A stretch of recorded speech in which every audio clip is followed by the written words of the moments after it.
여러분 안녕하십니까? 성경 속에 있는 진리를 탐구해보는 기독교 강요 시간입니다. 오늘은 16항에서부터 19항까지 살펴보겠습니다. 16항은 믿음의 확실성입니다. 사람들은 믿음의 증거를 찾습니다. 누가 믿었다더라, 어떻게 믿었다더라, 예수님을 봤다더라, 혹은 이런저런 이런 증거를 찾는데, 사실 중요한 것은 어떤 사람이 믿었고 어떤 사람이 어떻게 예수님을 알게 되었고 이런 게 중요한 게 아니고 자기 자신이 증거가 되는 것이 중요합니다. 다른 사람들이 예수를 믿고 어떻게 변화되고 어떻게 살았다고 하는 것이, 그것이 나의 것이 되어야지, 내 것이 되지 않으면 아무런 유익이 없습니다. 성경 속에 있는 모든 말씀들은 그래서 저와 여러분들을 위해서 주신 말씀이고, 그것을 증거로 삼아서 그것을 나의 증거로 삼는 것이 필요한 거죠. 그래서 그것을 나의 증거로 삼기 위해서 필요한 게 뭐냐 하면 진심으로 받아들이는 것입니다. 우리가 예수 그리스도를 진심으로 받아들임으로 신자가 됐습니다. 하나님께서 우리를 받아들이도록 만드셨습니다. 왜 그러셨을까요? 예수님을 받아들이게 만들므로써 성경에 있는 모든 믿음의 사건들을 우리 것으로 만들어서 이 땅에서 믿음으로 살아가게 하시기 위함입니다. 그래서 약속을 진심으로 받아들임으로써 그것을 우리 것으로 만드는 것이다 했습니다. 진심으로 받아들임. 바울이 화평이라고 부르는 확신이 드디어 생긴다. 무슨 확신이? 성경이 하나님의 말씀이라는 확신이고, 성경 말씀이 우리에게 진심으로 받아들여져서 말씀과 나 사이에 화평이 일어나는 것입니다. 말씀과 나 사이의 화평이 곧 하나님과 우리 사이의 화평이 되는 겁니다. 그 화평은 확신에서 생깁니다. 그래서 화평을 확신에서 온다고 보는 사람도 있을 수 있다. 로마서 5장 1절은 우리가 믿음으로 의롭다 하심을 받았으니 예수 그리스도로 말미암아 하나님과 화평을 누리자. 하나님과 화평을 누리면 하나님의 말씀을 받아들이고 그 말씀과 함께 화평을 누리게 되는 거죠. 말씀을 자기 것으로 삼아 확신하는 것입니다. 그리고 그렇게 말씀을 가지고 살아가는 믿음의 삶이 가장 큰 인생의 경험이고 자산이 됩니다. 사망이나 생명이나 천사들이나 권세자들이나 우리를 우리 주 예수 그리스도 안에 있는 하나님의 사랑에서 끊을 수 없으리라. 사도 바울이 로마서에서 한 말씀인데, 사도 바울은 이것을 어떻게 알게 되었을까요? 성경을 공부해서 알았을까요? 아닙니다. 사도 바울은 하나님께서 예수 그리스도를 통해서 그를 하나님의 자녀로 삼으셨습니다. 예수 그리스도를 통해서 그에게 믿음이 주어졌습니다. 이전에는 율법을 가지고 행위로 살았는데 행위가 아닌 믿음으로 살았습니다. 믿음으로 살아보니까 경험하게 된 겁니다. 생과 사를 지나고 하늘과 땅을 오가며 살아본 바울이 경험한 믿음의 세계는 그 누구도 끊을 수 없는 하나님의 사랑이었다라는 증거입니다. 죽는 줄 알았습니다. 맞으면 죽고 파선하면 죽고 옥에 갇히면 죽고 모든 것이 실패하고 끝나는 줄 알았습니다. 근데 끝나지 않고 끝까지 살아남았죠. 그 믿음을 선교에 적용하며 살았어요. 그래서 하나님의 사랑에서 그 무엇도 끊을 수 없다라는 결론에 이르게 됐습니다. 그럼 우리는 믿음을 어떻게 써먹어야 할까요? 사울이 그 믿음을 선교와 복음 전하는 일에 그 믿음을 사용했다면 우리는 삶의 모든 영역에 적용하며 살면 됩니다. 가정과 사업, 직장, 자녀, 비전과 꿈 가운데요. 구약의 인물들이 그런 유형들입니다. 요셉이나 야곱이나 다윗이나 이런 사람들이 믿음의 세계를 삶의 영역으로 살아낸 사람들의 모형이죠. 그래서 우리도 믿음을 교회 다니는 데만, 성경 읽는 데만 쓸 것이 아니라 내가 살아가는 모든 삶의 영역에 그리스도께서 함께 하시는 믿음을 거기에다가 적용하며 살면 복된 열매를 맺게 됩니다. 하나님께서 우리에게 믿음을 주신 이유는 이 땅에서 생육하고 번성하고 땅에 충만하고 하나님의 풍요하심을 이 땅에 나타내기 위해 주셨습니다.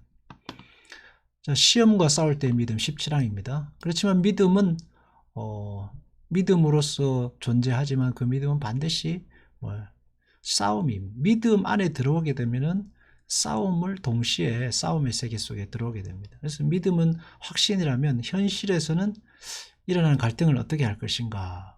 믿음이 있기 때문에 그 싸움이 있는 거죠. 그 새로운 삶의 가치관, 예전의 가치관하고 대립하고 하늘의 가치관은 세상의 가치관하고 대립하는 겁니다. 근데 우리는 그 싸움에 들어오게 된 것을 영광스럽게 생각해야 합니다. 그들의 마음을 괴롭히는 시험은 너무도 강렬하여 믿음의 확실성과는 조화되지 않는 것 같아 보인다. 이 난문을 해결해야 하겠다. 해결책이 뭐냐? 싸움은 믿음의 증거다. 라는 것입니다.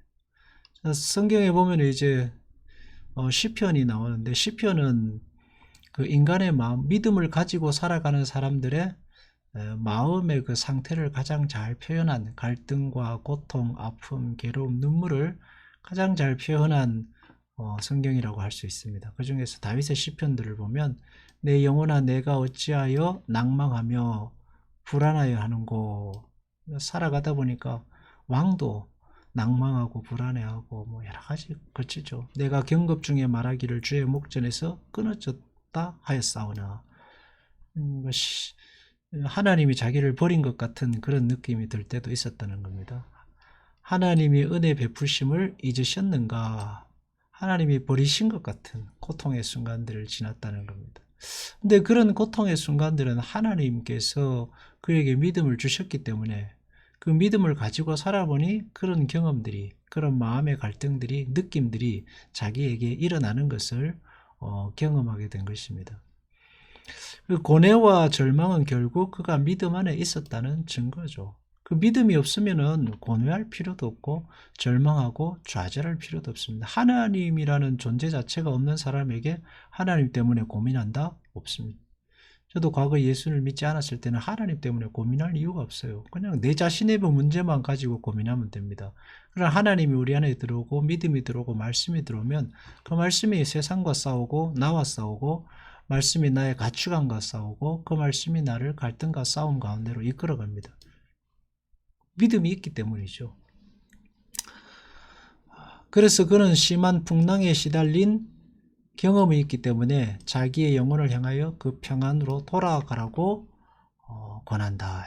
그래서 오랜 믿음의 싸움을 싸운 다윗의 결론은 결국은 하나님께로 돌아가라 하는 것이 다윗의 결론입니다. 내 영혼아 내 평안함으로 돌아갈지어다. 여호와께서 너를 후대하신다. 진정한 인생의 평안은 하나님께로부터 온다는 그런 고백이죠. 하나님만큼 하나님보다 더 신실한 존재는 없다는 것이 다윗이 평생을 살아서 얻은 결론입니다. 그게 시편에 곳곳에 나와 있죠. 특히 23편에 보면 여호와는 나의 목자시니 내가 부족함이 없으리로다 하는 그 결론에 이르게 됩니다. 그래서 하나님의 품 안이 가장 복된 안식처입니다. 성경에 우리에게 외치고 또 외치고 또 외치는 하나님의 메시지는 내가 너희의 안식처고 내가의 목자고 내가 너희를 진정한 생명으로 이끄는 그런 존재다 하는 것을 하나님이 우리에게 외치고 있죠. 이스라엘 백성에도 나는 너희 하나님이 되고 너희는 내 백성이 되리라 하는 말씀은 하나님이 그걸 외치시는 겁니다. 자, 이것은 놀라운 일이다. 뭐가요? 그런 싸움 가운데서 믿음이 지지 않고 승리한다는 거예요. 이 모든 공격을 받으면서도 믿음은 신자들의 마음을 지켜주고 참으로 종려나무와 같다 했습니다. 모든 짐과 싸우면서도 머리를 들고 일어서고 다윗은 압도된 듯이 보일 때에 여전히 하나님을 향해서 일어섰다 했습니다. 무기력과 싸우며 불안한 순간에도 믿음을 잡으려고 매진하는 사람은 이미 대체적으로 승리를 얻었다. 그래서 어떤 두려움 앞에서도 믿음을 잡고 믿음을 가지고 그 믿음의 싸움을 하는 사람들은 결국 승리하고 열매 맺는 삶을 살게 됩니다. 왜냐하면 그렇게 싸워가는 자를 주님께서 지키시고 보호하시고 함께 하시기 때문입니다. 그래서 우리는 믿음으로 자기가 들어갈 문을 열지 않는다면 그는 계속 떨다가 드디어 하나님을 저버리게 된다는 것이다 했습니다. 그러니까 믿음이 우리에게 주어졌다면 그 믿음을 가지고 내가 들어가야 할 문을 열어야 됩니다. 천국의 문을 말하는 게 아니죠. 우리가 이미 천국 안에 살고 있기 때문에 내가 싸워야 할 싸움의 문을 열고 그 안에서 믿음의 싸움을 싸워야 하는 겁니다. 무거운 시험 때문에 눌리며 꺾일 정도가 되어도 다시 일어서게 됩니다. 왜? 믿음의 주인이 하나님이시기 때문에요. 욥을 보면 욥기가 우리에게 가르쳐 주는 것이 믿음의 주인이 하나님이시라는 사실을 우리에게 가르쳐 줍니다. 그 믿음이 꺾일 것 같아도 꺾이지 않고 그 믿음의 주인이 하나님이시라는 것을 하나님이 증거하시고 하나님이 증명하시고 하나님이 보이십니다. 그래서 우리에게, 여러분들에게 주어진, 저에게 주어진 믿음도 하나님이 우리에게 주셨습니다. 그 믿음의 놀라움과 믿음의 확실성, 그 무엇도 꺾어낼 수 없는 믿음의 신비는 믿음을 주신 하나님이 우리에게 증명하시는 겁니다. 물론 고통과 어려움이 없는 것은 아니죠. 그래서 진리의 말씀이 내 입에서 조금 더 떠나지 말게 하소서 기도하는 겁니다. 우리는요, 그 믿음을 붙들고 삽니다. 근데 그 믿음을 붙들고 살 때에 붙드는 게 나의 어떤 느낌이나 확신이 아니라 하나님 말씀이에요. 하나님의 말씀을 붙들어야 우리의 믿음이 그 싸움에서 승리하게 됩니다. 그러니까 이 영적 싸움의 무기는 하나님의 말씀이죠. 그리고 그 말씀이 우리 안에서 살아 역사하도록 하는 기도입니다. 그러니까 말씀과 기도는 신자가 이 땅에서 살아가는 영적 싸움에 있어서 가장 중요한 두 가지 무기입니다. 하나님이 우리에게 그것을 우리의 영적인 무기로 주셨으니까 그 무기를 가지고 싸워야 돼요. 그래서 영적인 싸움을 싸우면 우리에게 삶의 열매가 나타납니다. 성령의 열매는 곧 뭐예요? 삶의 열매로 바뀌게 됩니다. 성령의 열매가 사랑과 희락과 화평과 자비, 양성, 충성, 온유와 둘째, 이런 것들이 그냥 그것만으로 있는 게 아니고 그것들이 우리의 삶을 주님을 닮아가는, 그리고 그곳에서 진정한 하나님의 나라를 누리는, 생육하고 번성하고 땅에 충만한 길로 우리를 이끌어가게 되는 것입니다. 자, 신자의 내심에 있는 것들, 그러한 열매 맺는 하나님 나라의 복된 삶을 살아가는 데 있어서 반드시 거치게 되는 건 이제 내면에 있는 갈등이죠. 그래서 우리가 영적 싸움을 두려워할 필요가 없습니다. 분열을 느끼는 것, 재난의 쓴맛, 이런 것, 복음의 약속을 믿으면서도 또 다른 쪽에는 자기의 죄를 알고 공포에 뜨는 것, 이런 모든 것들이 우리를 고뇌하게 하고 영적 싸움에서 우리를 두려워하게 하고 하지만은, 그러나 결국은 승리하게 될 겁니다. 왜? 하나님께서 약속하셨기 때문입니다. 예수님의 십자가가 우리에게 약속하는 게 그거잖아요. 세상은 예수님을 십자가에 못 박았지만 예수님은 그 무덤의 문을 열고 부활하셨습니다. 예수님의 약속이고 하나님 약속입니다. 우리에게 믿음을 주신 하나님께서 우리를 승리하게 하십니다. 여러분을 승리케 하시는 거예요. 그렇다고 해서 믿음에서 완전히 멀어지는 것이 아니다고 했죠. 불신앙의 책동으로 사면초가 되지만 우리가 불신앙의 믿없는 수렁에 빠져버리지는 않는다. 우리는 얻어맞지만 우리의 입장에서 전락하는 것이 아니다. 전투의 결말은 언제나 같다. 곤란한 문제들에 포위되어 위기에 처한 듯하던 믿음이 결국은 승리의 계가를 부르게 된다. 결국은 승리의 계가를 부르게 된다. 하나님께서 싸우셔서 우리를 결국은 승리의 계가를 부르는 곳으로 인도해 가신다. 근데 우리가 신앙생활을 할 때에 경계해야 할 믿음의 형태가 있습니다. 그것은 완전주의입니다. 절대 평안, 절대 믿음, 절대 확신이라는 단어들, 일말의 흔들림 없는 불신앙, 일말의 흔들림을 없는 어떤 절대 믿음, 절대 확신, 절대 평안을 말하는데, 그것을, 저는 그러한 것들은 우리가 육신을 가지고 이 땅에 살아가는 한은 불가능한 것입니다. 그리고 그것을 강조하는 것은 바람직한 신앙의 모습이 아닙니다. 성경에 나와 있는 어떠한 인물들 중에 고뇌 없이 또 의심 없이 혼란 없이 살아간 인물이 있습니까? 예수님의 모형이라고 하는 다윗이나 모세나 아브라함이나 예수님조차도 고뇌하며 이 땅을 사셨습니다. 그런데 흔들리는 믿음이나 불안이나 의심이나 이런 것들을 무슨 불신앙이냐, 나쁜 것이냐, 무슨 그렇게 치유하면 안 되는 거죠. 온갖 현실 세계에 눈을 감고 환상 속에서 나는 관대하다, 나의 믿음은 완전하다, 나는 모자람이 없다 하는 식으로 자기를 세뇌해서 사는 건, 그것은 그 삶의 그 피비린내 나는 고통과 절망에 대한 회피지, 진정한 믿음은 아닙니다. 승리의 성경에서 말하고 있는 승리의 계가라는 것은 이 땅의 고통과 고뇌, 자기 안에 일어나는 그 갈등들을 외면하고 눈을 감음으로써 나는 결과가 아닙니다. 마치 그 전쟁의 포화 속에 들어간 사람만이 부를 수 있는 승리의 계가와 같습니다. 상흔이 아직도 마음에 있죠. 죽어가는 사람들을 바라보면서 느꼈던 그 고통과 좌절, 전쟁의 아픔이 그 마음에 있습니다. 그 노래가 마냥 즐거운 노래가 아닙니다. 그래서 우리가 부르는 승리의 계가 신앙의 어떤 승리라는 것도 마찬가지입니다. 예수 그리스도의 십자가를 바탕으로 한 삶의 처절한 싸움의 그 눈물과 포성 그리고 그 화약 냄새를 바탕으로 한 노래죠. 그게 진정한 그 믿음의 승리의 계가라고 할 것입니다. 자, 약한 믿음도 참 믿음이다 해서.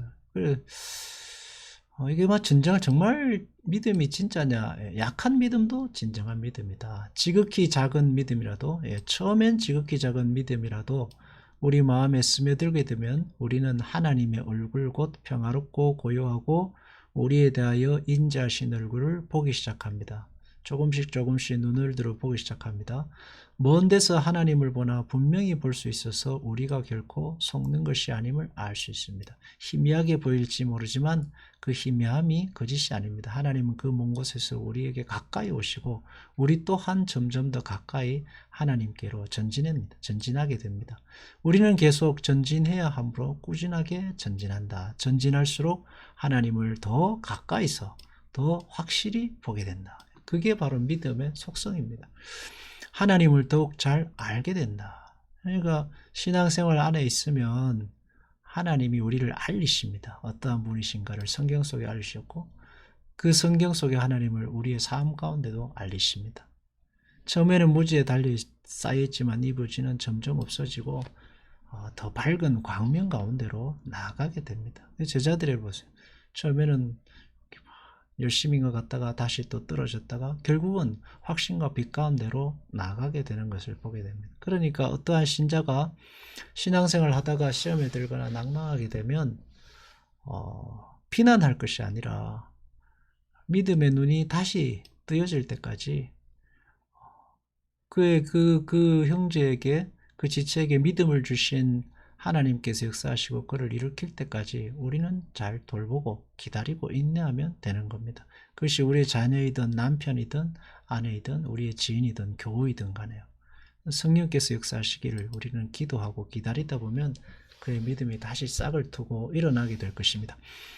마치 옥중에 갇혀서 반쯤 희미해진 햇빛이 좁은 창으로 비스듬히 비치는 것을 보는 사람과 같다. 그가 해를 완전히 볼 수 없는 것은 물론이다. 그러나 그의 눈은 꾸준히 비치는 그 빛을 보며 그 은혜를 받는다. 이와 같이 아무리 짙은 암흑 속에 갇혀 있을지라도 육신의 쇠사슬에 매인 우리도 견고한 확신을 가지기에 필요한 빛은 얻는다. 그것은 바로 자비를 베푸시고자 하는 하나님께서 그 찬란한 빛을 조금이라도 비추어 주시는 때이다. 희미한 빛도 빛입니다. 하나님은 그 희미한 빛 가운데도 그 어떤 빛도 막을 수 없는 그 빛을 주셔서 우리를 확신과 참 생명과 영생 가운데로 이끄시는 거죠. 그래서 믿음을 심으신 하나님은 결코 실패하지 않습니다. 약한 믿음이라도 희미한 믿음이라도 연약한 믿음이라도 아브라함도 갈 바를 알지 못하고 자기의 길을 갔습니다. 그러나 그 끝은 찬란한 하나님의 영광의 광채였습니다. 우리에게 주신 하나님의 믿음은 영광스럽고 놀라운 것입니다. 하나님께서 그 믿음의 실체를 여러분에게 조금씩 드러내실 것이고 믿음의 삶이 얼마나 영광스러운 것을 알게 하실 것입니다. 그러므로 우리도 그 믿음을 우리의 삶 속에 이렇게도 심어보고 저렇게도 심어보고 이렇게도 적용해보고 저렇게도 적용해보고 다가오는 믿음의 싸움을 두려워하지 말고 때로는 넘어지고 쓰러져도 싸우다 보면 그 가운데서 빛나는 믿음의 열매로 여러분의 삶이 생육하고 번성하고 충만하게 될 것입니다. 기도하겠습니다. 하나님, 우리에게 믿음 주셔서 감사합니다. 믿음을 주신 하나님께서 그 믿음의 가치와 명예와 영광을 드러내실 것입니다. 그러므로 우리는 오늘도 믿음을 우리의 삶에, 마음에, 모든 관계에, 내 삶의 터전에 심습니다. 믿음을 심고 싸우며 갈등하며 나아가는 자들마다 약속하신 열매로 충만케 하시고 생육하고 번성하고 땅에 충만케 하옵소서. 예수님 이름으로 기도합니다. 아멘.